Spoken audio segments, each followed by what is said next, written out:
साल के आखिरी हफ्ते में आपको बगैर किसी वजह के सैड फील हो रहा है। आप दिखने से खुश हैं लेकिन आपके अंदर एक अजीब सी कमी है। जबकि साल खत्म हो रहा है और हर तरफ खुशियां हैं, Christmas lights, new year post और हैप्पी फेस, सब कुछ बहुत अच्छा हो रहा है, लेकिन फिर भी अंदर अजीब सी थकान और रिग्रेट है। चलिए जानते हैं कि साइंस के नजरिए से हैप्पी फीलिंग के बावजूद भी साल का आखिरी हफ्ता दिल और दिमाग में इतना भारी क्यों लगता है।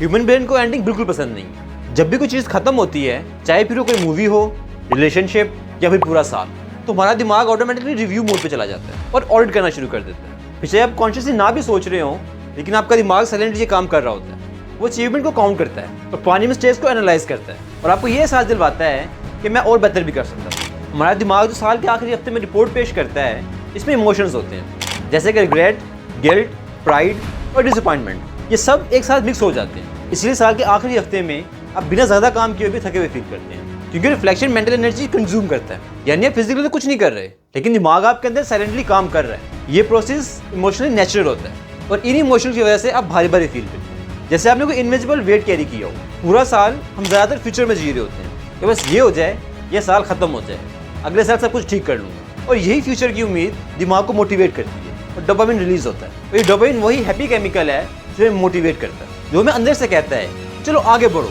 खुद को पुश करो और अचीव करते रहो। लेकिन जब फ्यूचर अचानक प्रेजेंट बन जाता है, जब कैलेंडर का लास्ट पेज आ जाता है, तो हमारे दिमाग को डर लगने लगता है कि पूरा साल खत्म हो गया और मैंने अपने प्लान के मुताबिक वो सब कुछ अचीव नहीं किया। और इसी मोमेंट पे यानी साल के आखिरी हफ्ते में डोपामिन टेम्परेरी ड्रॉप हो जाता है और इसी वजह से हम लो मूड, थकान, कन्फ्यूजन और बिना वजह के उदासी ये सब फील करते हैं। ज़्यादातर लोग इसे डिप्रेशन समझते हैं, लेकिन ये असल में डिप्रेशन नहीं होता और ना ही किसी कमी की निशानी होती है। ये एक बायोलॉजिकल पोज होता है, जैसे दिमाग खुद को कह रहा हो कि रुको, रिव्यू कंप्लीट होने दो, फिर आगे चलते हैं। और आज के दौर में तो हमारे सैड मूड के पीछे सोशल मीडिया का भी इन्फ्लुएंस बहुत ज़्यादा होता है, क्योंकि हमारा दिमाग नेचुरली कंपैरिजन करता है। लोग अपनी ज़िंदगी के बेस्ट मोमेंट्स, हाईलाइट्स और विन शेयर करते हैं और हमारा दिमाग जो ऑलरेडी रिव्यू मोड पे होता है उसे कम्प्लीटली रियलिटी समझ लेता है। हमारा दिमाग उनकी स्ट्रगल और उनके हार्डवर्क नहीं देखता, बल्कि सोशल मीडिया पे पोस्ट की हुई उनकी सक्सेस से खुद को कंपेयर करने लग जाता है। और अंदर से एक फीलिंग आती है कि सब लोग अपने गोल अचीव कर रहे हैं, बस मैं ही पीछे रह गई। ज़्यादातर लोग समझते हैं कि कंपेयर करना बुरी बात है, लेकिन मेरा मानना ये है कि खुद को किसी के साथ कंपेयर करना बुरी बात नहीं है। खुद को कंपेयर करना बुरी बात नहीं है,